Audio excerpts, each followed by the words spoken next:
Hi, guys. Welcome to Own Your Essence, the podcast where healing meets empowerment. I'm your host, April DeMille, a psychic medium and a life coach specializing in grief, trauma, and toxic relationship recovery. This is a space for deep conversations, powerful transformations, and raw healing. Each week, we'll dive into soul centered topics like psychic mediumship, the supernatural, metaphysical wisdom, emotional grief, addiction, mental health, spiritual wellness, and self discovery. Through inspiring interviews and personal insights, this podcast is here to spread awareness, spark connection, and support your healing journey. If you're ready to set boundaries, reclaim your confidence, and step into your true power, you're in the right place. Let's own your essence together. Hey guys, welcome back to another episode of Own Your Essence podcast, where we get to have deep transformational conversations with some of our favorite people. I am your host, April DeMille, and today I get to introduce somebody that I have actually been connected to on Facebook, but this is my first interaction with him. His name is Judson Lionheart, the Shamanic Chef, and he is also a psychic medium. So, one second. Okay, so I just read off your introduction and we are ready to go. Okay. So, thank you for being here. My pleasure Um, for having me. and yeah, I was just saying to the audience, I'd been connected to you on Facebook for a while, but this is really my first interaction with you. So, I'm very excited we finally get to meet. Good. Yeah, I don't know how long we've been friends, but here we are. But here we are, exactly. So, can you, I know that with some of the information you provided, you're kind of tapping into the shamanic chef stuff. Yeah. Can you kind of give us a little bit about your journey and how you got to this point? Sure. Where do I begin? I've been in this business, healing business. I've had a practice for about 5 years, 5+ years. I was a chef. I was classically trained as a chef. I worked in New York and Boston and a lot of really fancy places, Michelin star restaurants, James Beard award-winning restaurants. And I kind of focused on that as a career before I got into this. But I also had a really bad drug habit. Wasn't really using while I was working, but I was in a lot of pain, a lot of pain from grief, a lot of loss that I had. And while I was kind of working, I felt like I was running. I didn't know where I was running. I was going somewhere. I really loved working with my hands and with food, and I was really good at it. I didn't really have to think very hard. And I kind of walked into some executive chef roles that at a very kind of young, fresh, well, I was young in my career. I knew I had to be a leader. I knew how to manage teams. And so it just was kind of easy for me. And while I was in Fredericksburg, Texas, that's kind of where my last main role as an executive chef was. Opened up a couple of businesses there, and I worked for a restaurant group, and I was getting sicker to the point where I almost lost my life more than once and Mm, twice. yeah. And I would wake up and just kind of be surprised I was still alive and still kind of wake up, hour and a half of sleep, go in, do my job, and it just became so exhausting. Yeah. Exhausting for so many reasons. And, I went to rehab, which I felt wasn't really helpful. Not just for me, but for everything that I saw. Oh, I need to you be know what? Let's touch back on that. I definitely want to come sure. back to that and put a pin in that. You can keep going. I just want to put a pin in that so we can come back to that. Sure. And I felt like while I was going through this process of kind of getting sobriety, reminding myself that everything's okay, and working through some of the pain, the relationships, the fathers that I had, I knew there was something bigger, you know. Unfortunately, I went back to the same job after being sober, and it didn't work out very long, and I left again, not in a very kind of with my head down, Last day was terrible, but when one leaves that kind of environment, I felt like I could kind of start to breathe again. And so I moved out of Texas, went to Colorado, and I met someone who did energy work, energy clearing, the emotion code, and some other things, and she was a gift. She was wonderful. I didn't have any idea what she was doing. After the first few sessions, I was like, "Well, something's different. I don't know what the hell you're doing." That was my first experience. You know, I was sober, and so I was probably feeling a lot of anguish and a lot of deep-rooted emotions. And as I was kind of working with her, I got to a point where I started to realize, hey, you have intuition. You have these abilities. And they just started opening up and Hmm. opening up a little bit here and there, not too quickly. And then I got to the point where I said, well, as I took a step back and I wasn't really cooking so much, I was just taking side jobs and praying and meditating, getting kind of more connected and in tune with space, with Okay. me, my spirit. I realized, well, something's changing and now I have to do this. And so my first thought was, I'm going to go to school. I'm going to go to SWIHA and Southwest Institute of Healing Arts, for those who don't know, here in Tempe, and I'm going to study. I'm going to train how to actually help those with addiction in the culinary world, in the culinary industry. So I went to school. I went to school with kind of a bigger idea, and when I went through the process, I learned a lot more about me. It was more of a self-study than it was learning all these little tools. All those little tools are just kind of fancy little things to kind of carry and support other people. But at the heart of it, it was more about me finding more depth within me kind of learning to experience things um, more than I ever have emotionally, and Yeah. can I kind of connect the dots. And right when COVID hit 2020 in March, I started my business. Kind of a weird time to start, but it was just perfect. I was doing emotion code sessions online, spiritual kind of coaching, things like that. And it moved really kind of quickly. I got an office, and over the last few years, what I've started to kind of focus on kind of are these ideas are what is a shaman? Why do I refer to myself as that? What does that mean in this business? How has that evolved? And I don't necessarily refer to myself as that because, we're trained to kind of be Right. humble, and community refers to you as that. And so I'll say shamanic healing. Well, what is shamanic healing? And in my own business, it is my passion. It's my daily prayer. It's my daily meditation, my devotion, where every day, throughout the day, I'll sit in silence and space and listen. I'll work with the four directions and Gaia and Father Sky and the stars, our star friends or star beings. And I Hmm. have a lot of those I could talk about one day, but as I sit, I find direction. I sit with clients, use meditation and prayer and shamanic journeys and energy clearing. And what I've developed is a lot of certain language to support other people in new ways. That's really not new. We refer to our pain, we refer to our emotions as different words and different condensations and different things that we say. For example, I hate this part of me.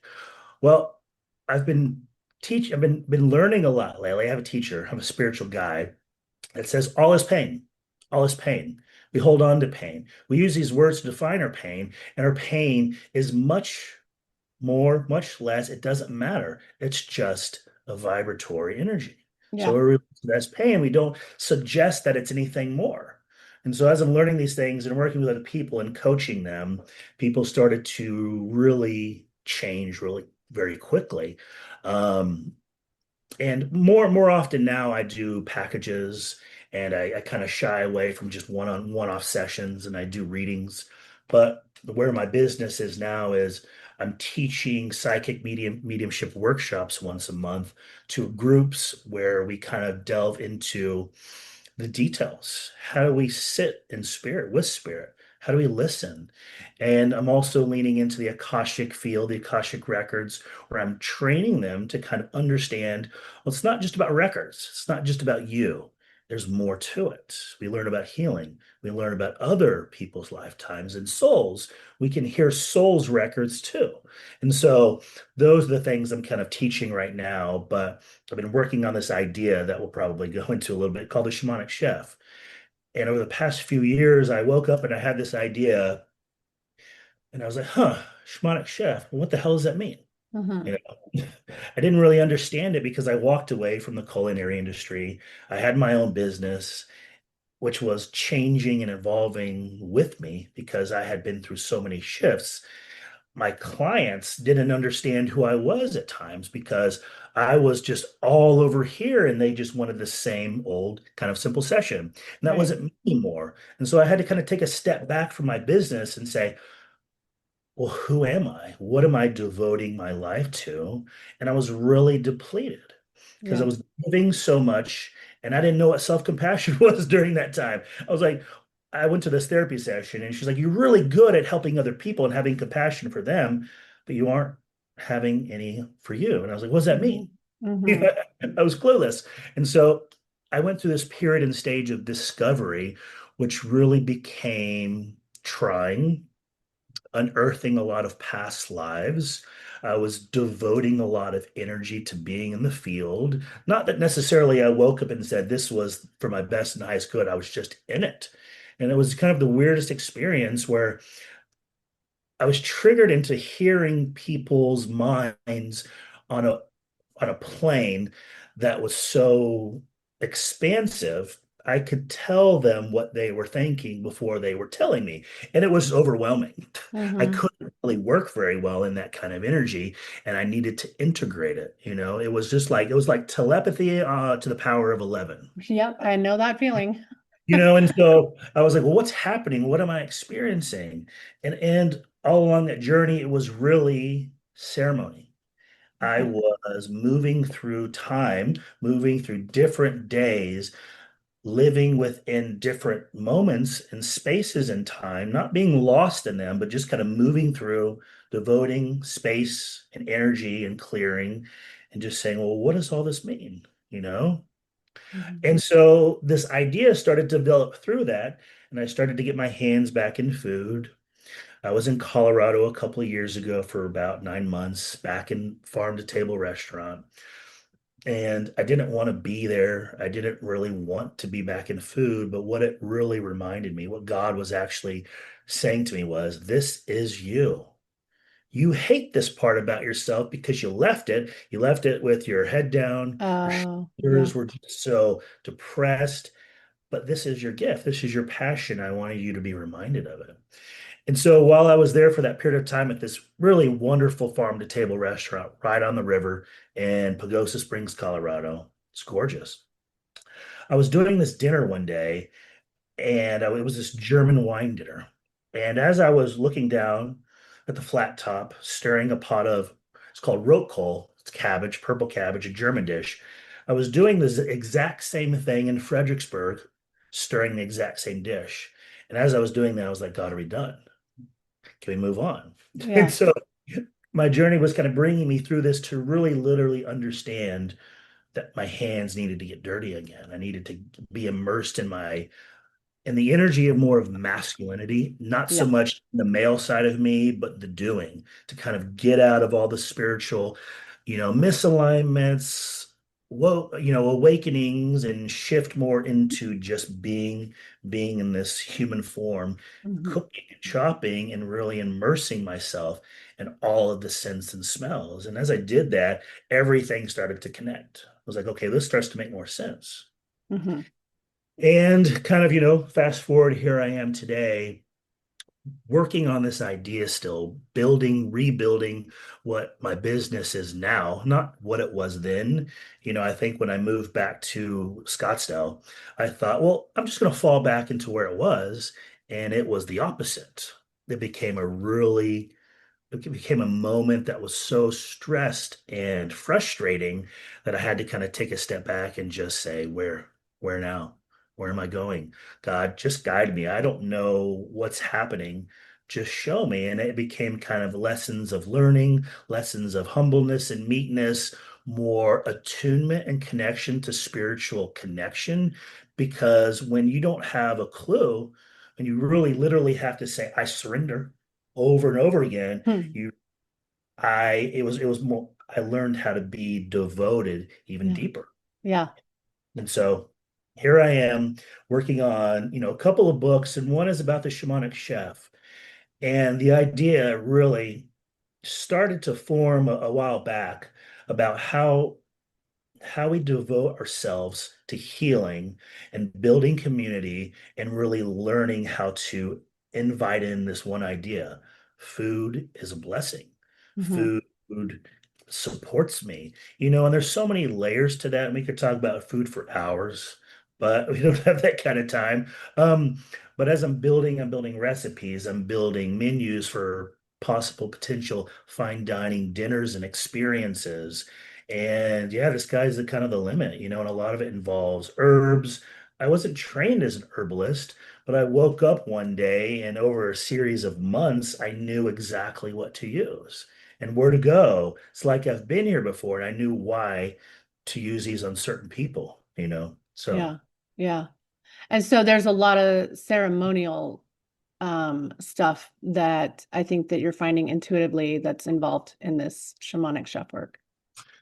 and it doesn't have to be hard. It doesn't have to be complicated. It just starts to look like more prayer, more devotion, and more connection. And then when you pull in the chef side of it and the food, it all combines. Food speaks. Food speaks to me. Ceremony is a sacred expression of maybe empowerment or forgiveness or whatever we decide it to be. And Yeah. food can be the kind of the medium, the connection to others to create good conversation and to relax, to heal, and to, you know, alkalize, change, shift, change things within, help us to calm down, help our pH to change. It's all aligned. Yeah, I would definitely agree with that. And I think that that's um it's hard for me to wrap my head around all that just because I deal with something called mast cell activation syndrome and massive food allergies. So Mhm. that's made it to where my basically what it comes down to is my human is terrified to be nourished. And so Mhm. I reject, like my body rejects and goes anaphylactic over fucking everything. So that's fun to try to learn to nourish yourself through all that and Sure. to feel safe enough to even be in my body through that. But I want to kind of go back a little bit to, well, for one, you said that you went to Sweetheart and I did too. So that could Oh. have been how we got connected actually on Facebook. So I went to that school. I think, when did you graduate from there? Oh, when Sweetheart hit, I was kind of like, I strung it along a little bit. I don't know, sometime in 2020, I think. Yeah. Okay, yeah. I think I graduated around, I think it was January of 2019. So it had to have been within about a year of you. And then the other thing that you talked about was, your I'm going to talk about your pathway through addiction, right? Like how this kind of helped you unravel the big parts of your healing journey. And you made a comment about rehab and how that wasn't really working for you. And that kind of struck a chord in me because I also had a massive path in addiction, and I had put myself in rehab. Um, God, back in it was 2012, after a pretty tragic family event, and I knew that I didn't want to live the life of an addict, and I wanted help, but I didn't know where to start. So I did put myself in a rehab, and in any rehab, they always teach you AA and NA and all the 12 steps and all the things. Rehab was great for me. The 12 steps after that never worked for me at all. It actually and you might be able to understand this because you have the intuitive psychic mediumship about you, but for me it was actually a trigger. Mhm. um, I would walk into a room and be so overwhelmed by the pain and suffering of everybody there that I was absorbing that it made me want to go home and use, right? So I was like, yeah, this doesn't, I'm not gonna say that the 12 steps doesn't work for everybody, or I'm going to say it works for a lot of people. It doesn't work for everybody. It's not the end all be all for everybody. And I know that for me, it wasn't a fit either. I had to do it more Mhm. spiritually, and I've been sober since then. Mhm. Yeah. So that part of your story. I was like, oh, yeah, that totally hits.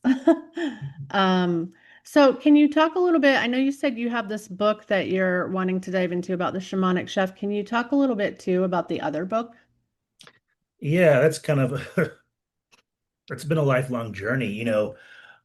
I grew up in Houston, and we talked a little bit about that before. I'm from Texas, and life it wasn't always bad, but I experienced a lot of ugly things.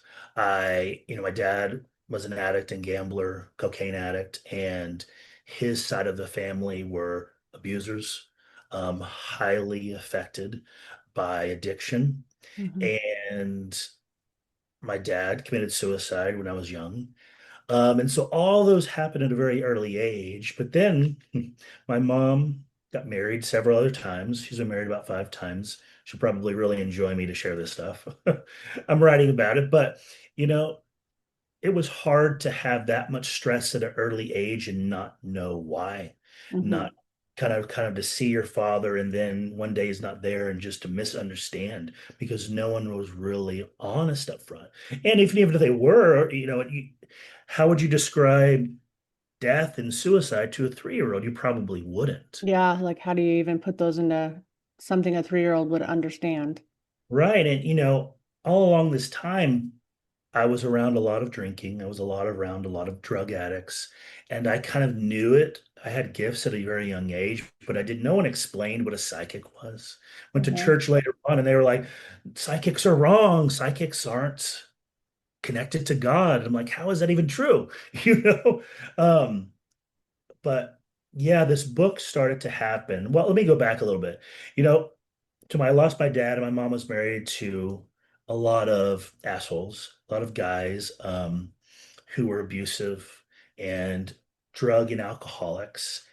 And she had been going through her codependent issues, and throughout all that time, I was experiencing a lot of rage and loss, and I didn't know how to deal with it.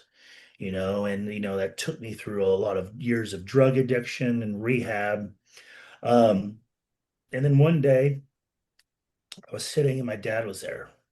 And I was like, well, why are you here? What the fuck do you want? That kind of thing. Yeah. I, I realized how much pain I still had in regards to all the things that happened, but not so much his loss, yes, but all the shit that I had to experience without him. And it was like, where were you? Why weren't you here? I needed somebody to help me through this. I had to figure it out myself. I had to do it on my own. I had to wake up. I had to wake my mom up some days. I had to fix and figure my way through it. And it was hard, you know. Hmm. And as I started to kind of sit and meditate and connect with him more, it became our space of healing. Who thought, a guy that was trained to be intuitive and a coach and do all these modalities, you could actually heal your relationship with your father who committed suicide a long time ago. And now we know that stages of grief and mediums, they really go hand in hand. Oh, yeah. Was something I was immersed in, and no one really said anything about it. I was experiencing it. I was learning on my own. I was opening up and awakening to this kind of spiritual gift at the time I was healing and communicating with my dad and my grandparents and my great aunts. And he was there. I felt him so close. And, you know, as we were connecting a couple of years later, I decided, I need to write about this experience, not so much about the loss of him, but what's rage? Hmm. Why was I so enraged? And I think each of us has a beautiful story. And in shamanic work and shamanism, our story is healing. Yeah. We're meant to share our story. We're meant to carry our story on. We're meant to hold stories and spaces and be vulnerable and be open so others can heal and receive. And so as I started to writing kind of journal, I didn't really see where this was going. I was just kind of channeling what we are talking about. And my grandfather came in, who's married 5, 6 times as well. And it's like, why are you here? And at the root of it, I realized there was so much stress and pain and anger and fear and resentment about all the men who left, even the ones that are still alive, and all the abandonment that I felt and all the shame that I felt not being wanted and all of it just kind of compiled. And I said, well, this has to be healing, you know? Yeah. And so as I'm writing this story still, it's just evolving like everything does. And it doesn't always make sense why I'm writing it this way, but a lot of it is so others can understand our deep-rooted worry, our deep-rooted loss from someone that has experienced a lot of it.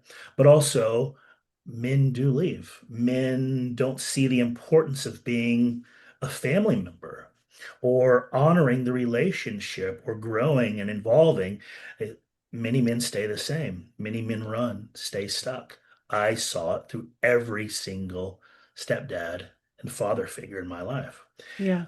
And so I had to talk about it. I had to talk about all these different layers. And, as a psychic medium, it's coming from a unique place too, Hmm. where I'm communing with them. I'm talking to them. I'm hearing their stories. I'm hearing what happened with their fathers and why they were also kind of anxiously afraid of being home.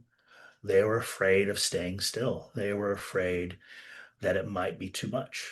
And Yeah. so that's what they used. That's why they drank. That's why they moved on to other women or cheated.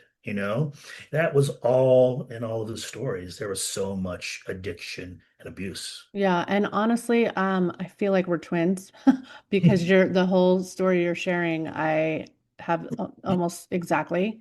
I mirror so much of that. And I want to ask, do you think a lot of um, these male wounds are about the whole toxic masculinity that's being taught in the world? Do you think a lot of it has to do with that? You know, I know a lot of toxic men. I grew up with them. I was toxic. Hmm. I Hmm. was very toxic and very sick until I grew out of it. I still have an ego. I still have Hmm. things that go on with me. Yeah, we're still human. I'm still human. I'm still an asshole. I can be, I Yeah. still have my own stuff. I don't necessarily look at all of the things going on in society. I kind of see them and notice them. What I do misunderstand sometimes is why people disregard their identity Hmm. and masculinity and own it, because I think it's truly important, or own themselves being a leader and a warrior. I think that's what we need more of. I think that we need people who aren't afraid to sing or use their voice and to be who they are, Yeah. no matter what sex or origination or whoever they decide to be. I think we've lost sight of our true power and we've lost sight of why men are important. Women are toxic too, Oh, totally. you know? Absolutely. And so who are we to blame? Yeah. And what I see is a lot of blaming and a lot of shaming, and a lot of misinterpretations because media, the peripheral things going on in this world, everything is so disorganized, confused, and unfortunately, it's affecting a lot of people. Well, We yeah. think the spiritual community is so big, and it's growing, it's becoming massive, but it's probably 2% of the population. Yeah. Yeah. What we know at spiritual connection or the spiritual world. And there's so many needs, or there's so many things that we're still learning about our society and our societal views. I think it's just a story of history repeating itself. Yeah. That's what it looks like to me. And as a psychic, I don't fear.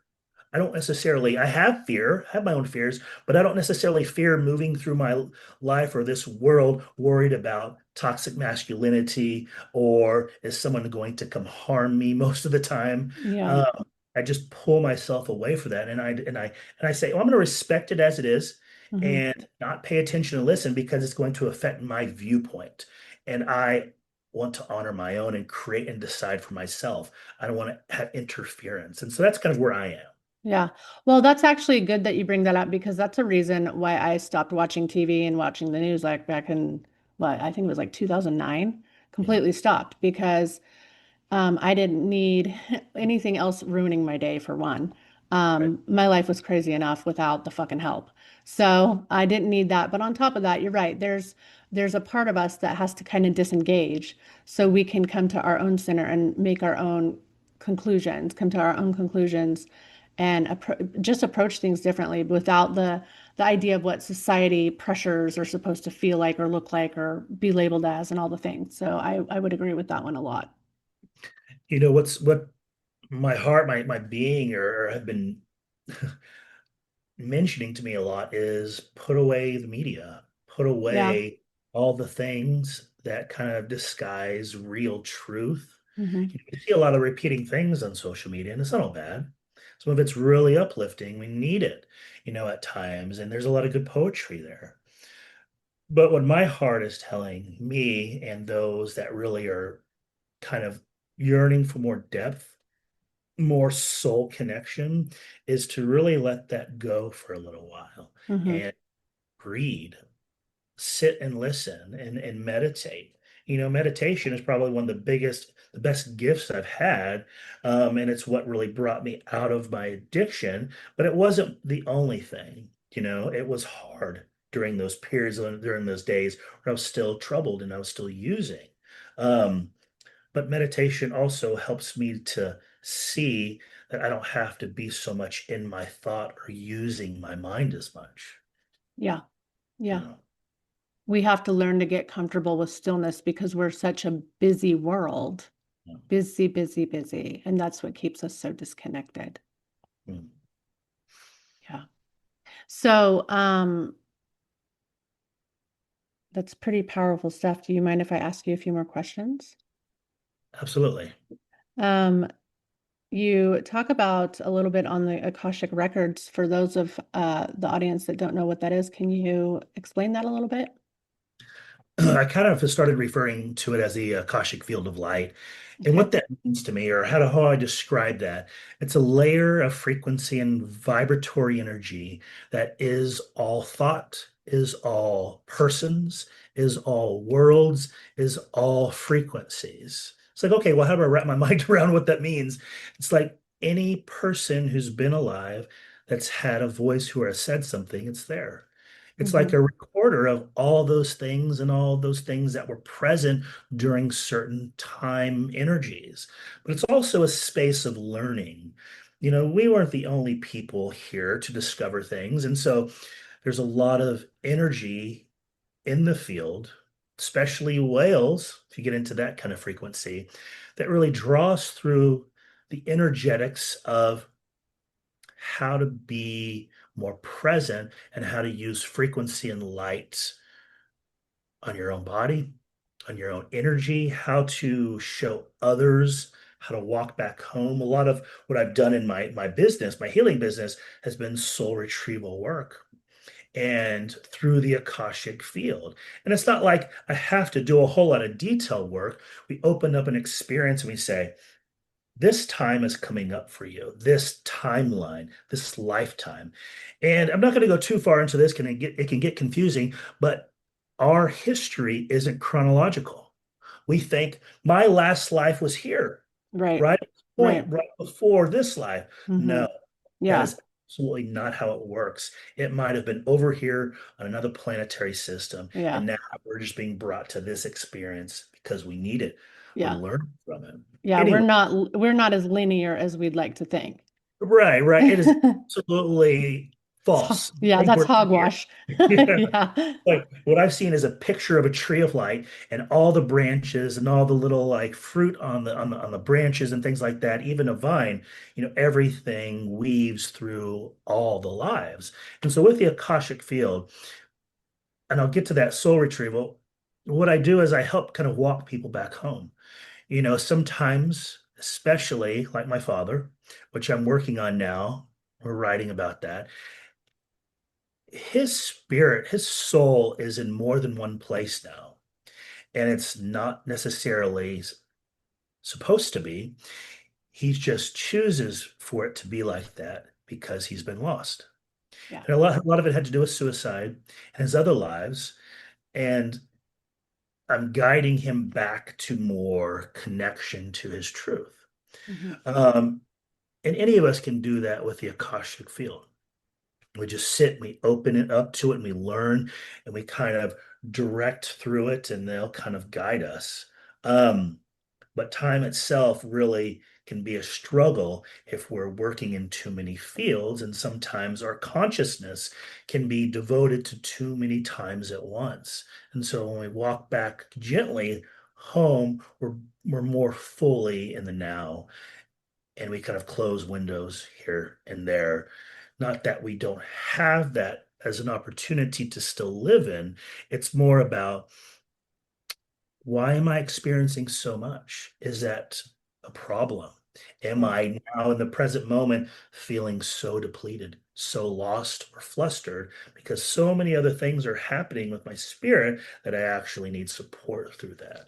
But the Akashic records, we'll kind of devote that space also to working on everyone that's in the experience. It's not just one person that's receiving. The beauty of it is there's so many layers there, everybody receives, you know. So Yeah. I hope it helped to understand. Yeah, no, absolutely. I am a big fan of diving into the Akashic. I like to think of it as cell memory for all the possibilities.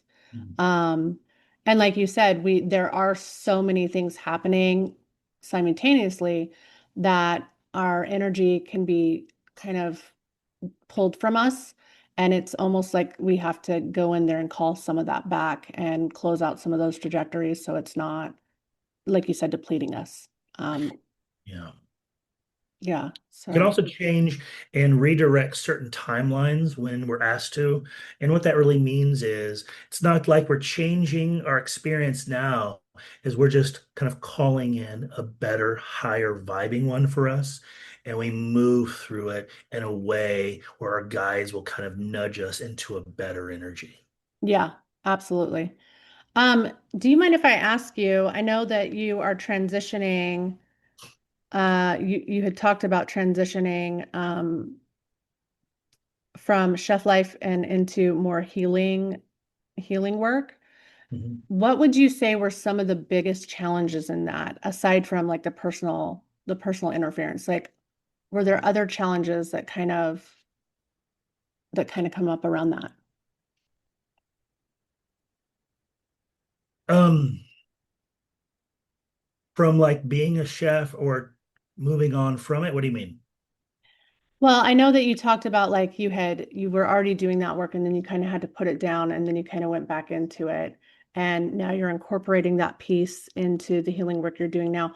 But what are some of the challenges that you might be experiencing moving into that transition?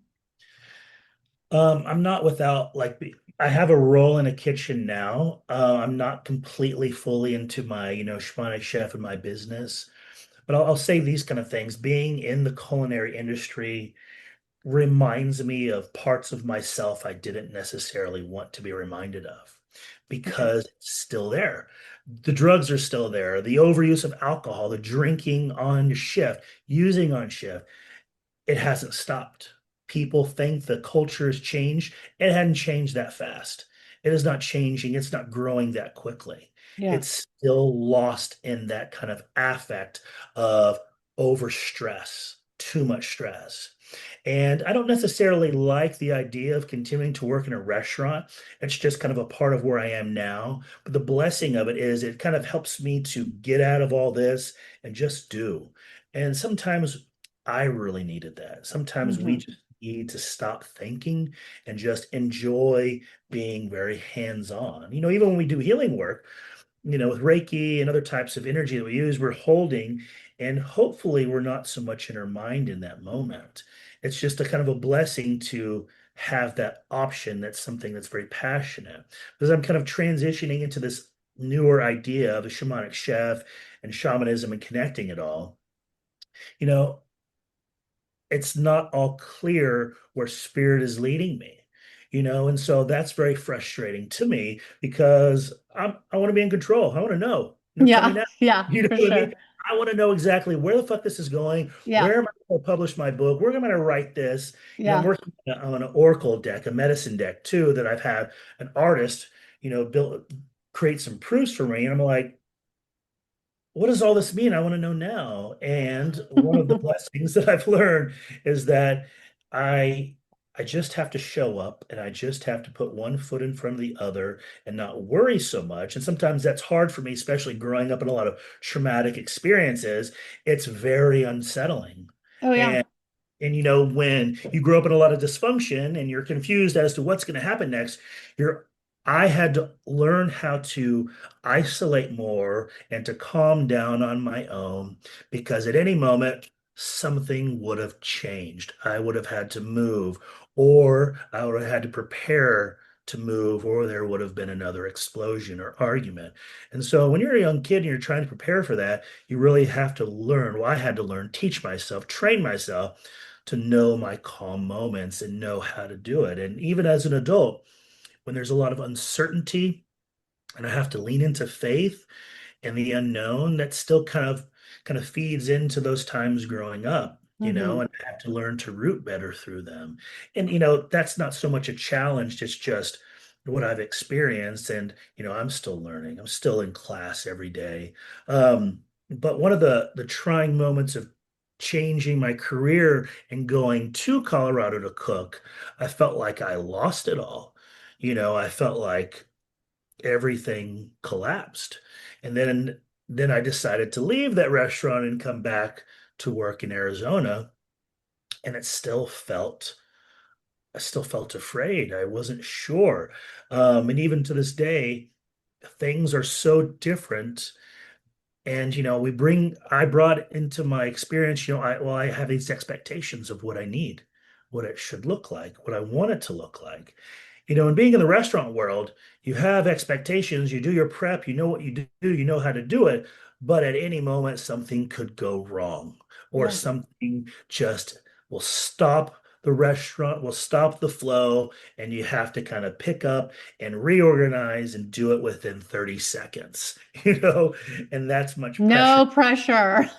Pressure at all, why you're being yelled at, why somebody else is flustered, or you're the one that can't organize because you screwed up, Hmm. and your nervous system is stuck in fight or flight. And so it's like you're not really in battle, but you're trying to adjust your physical body, your nervous system, and your mind without the ego to calm down while it's organized chaos, you know, and I have had to learn how to kind of flip the switch to get into my work early in the morning when I'm seeing a client and I have to go in the restaurant. And what I don't like is, unfortunately, I really wish it wasn't like that.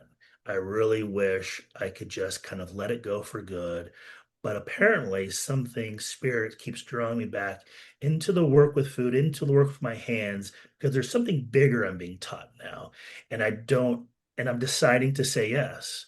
Hmm. I could say no, and I could say fuck that. I'm not going to do this shit anymore. Hmm. Screw you, God. And I've had moments where I've said that. Yeah. I get really pissed off and passionate. I want it to be like this. And what I hear is, I want something bigger for you. I want something more. I want that greatness for you. And that's a very, not necessarily the ego greatness. It's it's humbling to have to go through all this much in a life like yourself, to experience all these things. Yeah. And I had a bad ego, and that would push off a lot of things, push off finances, would push off me. And what I really experienced as an overall concept was an ego, not so much dying, but calming down, starting to learn how to be more humble. And you Hmm. talked about going into AA groups, NA groups, and I remember going into those groups and I hated them too. Everybody who spoke looked ill still. Hmm. And Yeah. I didn't want to be caught up and drained in that. Hmm. Everyone talked about their stories, and I'm like, my stories aren't fun for me. And a Hmm. lot of it had to do with humor, and they've got through that point where it doesn't really bother them. But I didn't want to be reminded. I don't want to call myself an addict or an alcoholic. And I realize now when I look back, that's about being more humble, not so much about referring to yourself, this is you, or I'm choosing to say that's not who I am. It's just, don't disguise who you were. Embrace it and know that it's still traumatic and it's still an issue. Yeah. Don't let it kind of like manipulate you. Yeah. And I think that's the problem I had with the system too, was because at the beginning of every meeting, Sure, are we addicts in that moment temporarily? But what we were doing was we were affirming the fact that we had this illness. We were affirming it, so we kept creating it at that point.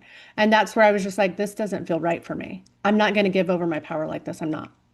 And so I had to detach from that reality completely. Yeah, I felt very much the same, and I still do. I Yeah. rewrote the 12 steps, you know, and as I'm writing this book about man, a lot of it has to do with my addiction and their addiction. And, I don't feel like I want to hide out anymore. Yeah. Uh, I think it needs and has to be talked about and worked through. I'm developing a program to help those with drug addiction and other types of addiction. And that's just kind of something I woke up one day and it was like, here it is. And I started to write pages and pages on notes and detailed diagrams around shame spirals and these kind of things that we kind of had to go through and had Yeah. to learn how to get out of. And how do we recreate this? Not necessarily change how it's all done. There's still the blue book, but is there a better way? Is which I what I always said. Hmm.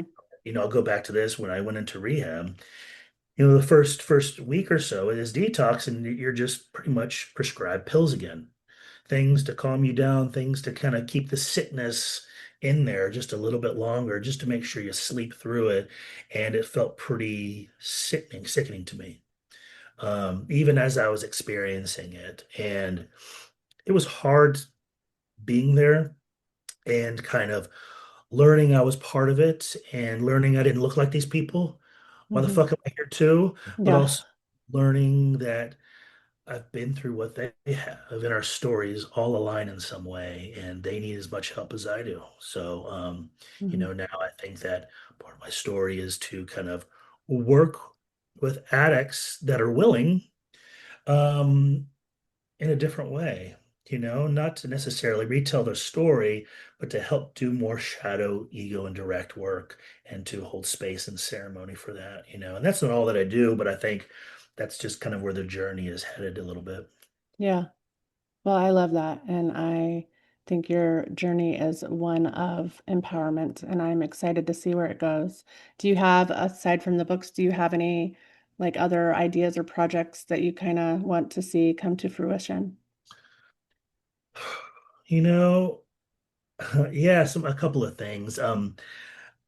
I'm working on with a friend, possibly building some retreats in Mexico. He built a beautiful retreat center called Aqueduct de Baja, and it has these arches through it. He's kind of like an engineer architect, and we've talked about doing a shamanic chef, multiple retreats and healing retreats for those, and we're kind of in the works, talks about that. And you really just have to rebuild and build community, to do those because you can't just expect anyone's going to buy a ticket, right? So right now, I think I'm learning how to rebuild, not from the ground up, but from a different place. With my psychic mediumship workshops, I'm learning how to organize that and build a course, a bigger course that's very detailed and very organized on how to use intuition, what to do when this happens, and how do we sit with spirit in our soul, and what does that mean? Hmm. So those are some of the bigger kind of ideas that I'm working on, but more just in-person workshops here. And I'm thinking about doing some online ones, but those are just in the works. Got it. Got it. So, when you are doing psychic workshops, do you do any of that online or do you just offer the psychic medium stuff like virtually? Are there ways that other people can work with you aside from being in person?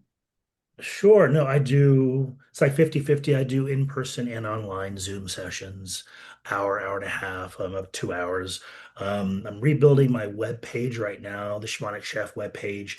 But on my social media, you can connect with me. In the meantime, things are going a lot slower than I expected them to, Hmm. for the build. But here in a month or so, it should be all up. I hope. And but people can still communicate with me on social media. And yes, for healing sessions, I do online and in person in Scottsdale if you're in the area. Readings, Akashic record work. Um, and I do a lot of things with, actually, I'm working on incorporating some plant ceremony, uh, and as kind of a shamanic worker, I think that's become more important to me as well. And that's something bigger in the works where it'll be a longer session with beautiful integration. Okay. Um, but yeah, Okay. shoot a message. That's the best way to get in touch with me or an email. Okay. Perfect. And do you have any last words of wisdom for our listeners before we hop off of here? I have a funny one. My dad was talking to me through this because I asked him to be here because a lot of this story is about him and Right. from him. You know, he says, "Don't disguise what we are. We're we're exactly where we are and why we are, and we don't want to work with what we have. And some days we just don't know where we're going. And while we're going onto this trajectory in our lives evolving, sometimes people will show up that we don't understand our inner lives and we really need them. Yeah. And while we fight our connection or the intimacy or why they're there in our experience, they're all mirrors. Yeah. More often, people disguise or disassociate or try to disprove God in the people sitting right across from them. And that is doing is it's like an injustice. You're Yeah. doing kind of a disservice to God so much, not like God cares, right? He doesn't see it like that. He or she, spirit. But what you're doing is you're pushing away a moment of your evolution. Hmm. And your evolution it's a has to. It's not a has been. It's something that you're going through now. And spirit always knows exactly who you need to, not just what you need and why you need it, even if you can't see it. Like our guides and our soul, they know exactly where we're headed and they'll always nudge us back on course. Yep. And you know what? They know our future very much like spirit. Yeah. And they provide us with all the necessary needs. And what my father says, and my grandmother's here too, they'll say, we worry kind of like we're white knuckling it. We worry so much and we're so afraid. Why? God's not worried. Yeah. Right. Why We've are we already, ourselves yeah, to this? we've already won. We have one Yeah. gift. And one more thing, reminder, when we're so embracing the journey, life becomes a miracle. It's magical Hmm. every moment, every day. Yeah. So it's Yeah. That's beautiful. Thank you for sharing that. If you want to hang out with me 1 second, I'm just going to say goodbye to our audience. Thank you guys for listening. Judson, thank you again. It's beautiful. been an absolute pleasure, and I am very excited to share this episode with everybody. So, you guys, we will see you next time. Bye. Thank you for joining Own Your Essence. I am beyond grateful to our guests for sharing their wisdom and to you, our listeners, for being part of this journey toward healing and empowerment. If today's conversation resonated with you, please feel free to subscribe, leave a review, and share this space with others who might need it. If you have questions, topic ideas, want to be a guest, or would like to work with me privately, send an email. I'd love to hear from you.